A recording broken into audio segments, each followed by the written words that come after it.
Welcome to Everything Currency. This is a show where we talk about everything crypto and mo. I'm your host Jay, and today I want to talk to you guys a little bit more about Ripple. But first, hey, look, so the winner of the SafePal giveaway didn't hit me up for the wallet. So if you want to get into the giveaway for the wallet, I'm going to be doing a raffle for tomorrow's video. So go ahead and leave a comment under this video. Yes, it has to be a comment under this video. Whole new giveaway because yeah, we're gonna just start all over, and it's gonna be easy to do a simple comment selector and have the winner send one of these out. And I think the team is gonna match me up on my offer, so we might just have two winners. So go ahead and comment on this video if you want to enter to win the SafePal wallet. I want to talk to you guys a little bit about what my thoughts on Ripple's rebuttal to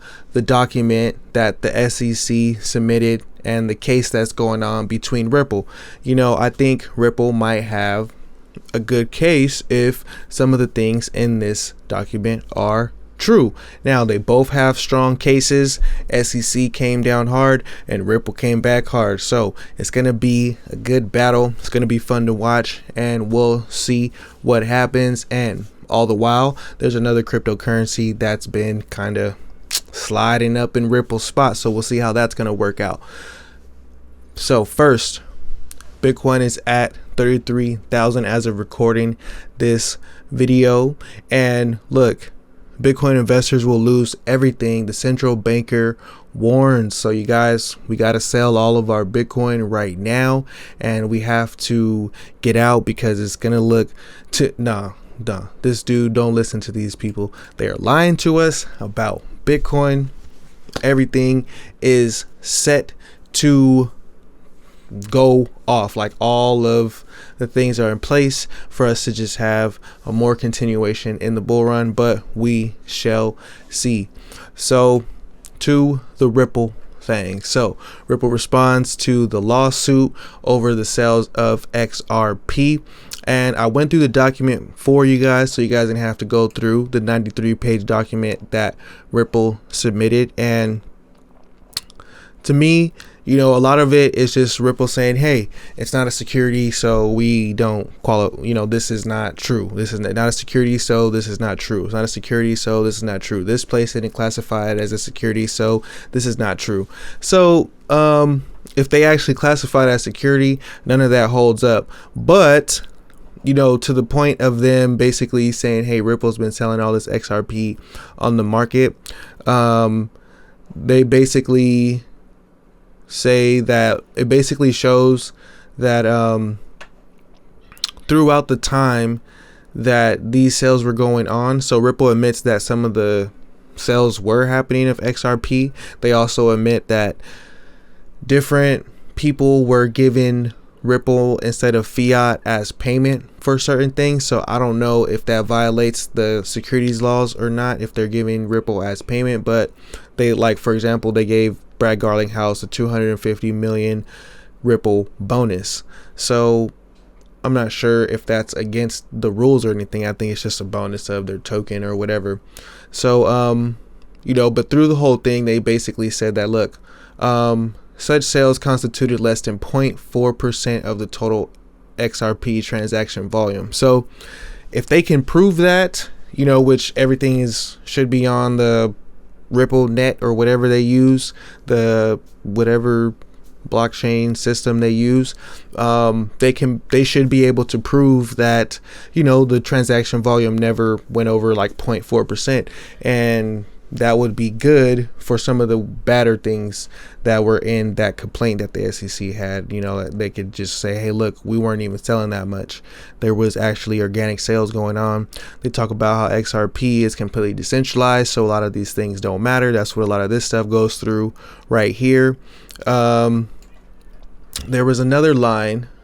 Yeah, so Ripple denies allegations in paragraph 4, except Ripple admits that it made certain payments to XRP in XRP as a virtual currency, substituting fiat currency as part of executive compensation. So they're paying the executives in XRP. But there's one part in here where they say, 20 million XRP, they're not sure what, or 200 million XRP, they're not sure what happened to it when it was transferred around or something like that. So that was also pretty interesting. So Ripple is making a pretty good case. They're denying all the allegations. Coming down to the bottom, they summarize it like this. First defense, failure to state claim. The complaint fails to state a claim upon which relief may be granted. Second defense, XRP is not a security. They didn't violate the rules because it's not a security. Third defense, no likelihood of future violations. Fourth defense, lack of due process and fair notice. They're complaining that they didn't get notified. All these other government bodies, FinCEN and everything, said that it wasn't a security and that it was a virtual currency. So they were saying that they're exempt from registration. That's their fifth defense. Sixth defense, they got 7 defenses on here for all of this stuff, for this case that they're in. Now, that is all good for XRP. If some of these things hold up in the courtroom and they can just prove that, hey, we weren't doing anything malicious here, then we'll see how that goes. My thoughts are this. Stellar. Stellar is Ripple's main competitor. Stellar is a fork of Ripple with a little bit of changes done to the code. And IBM signed 6 banks to issue stablecoins, CBDCs, and use Stellar's XLM cryptocurrency. Expect Stellar Lumens to shine as the borderless cryptocurrency of choice. Help Stellar be the blockchain that people know and trust.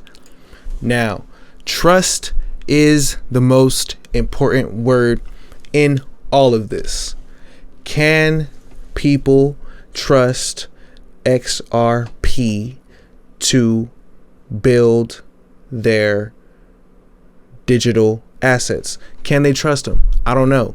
Now, a lot of people are going with Stellar. They're seeing these 6 banks go with Stellar, and IBM is a company that they know and has been in Silicon Valley for years.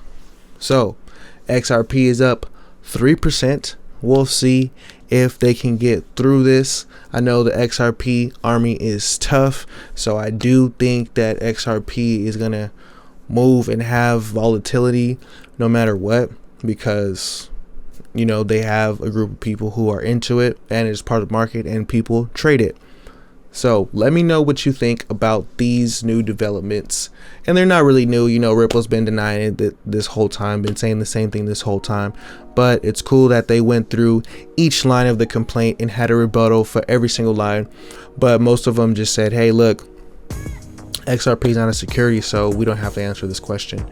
XRP is not a security, so we don't have to deny or say anything. It's not a security, so just whatever. So if that holds up in court, that'll be good for XRP to continue pushing and doing what they're doing. Yeah, so let me know what you guys think. Like and subscribe, turn on post notifications, and don't forget, comment on this video for a chance to win this wallet. Till next time, peace.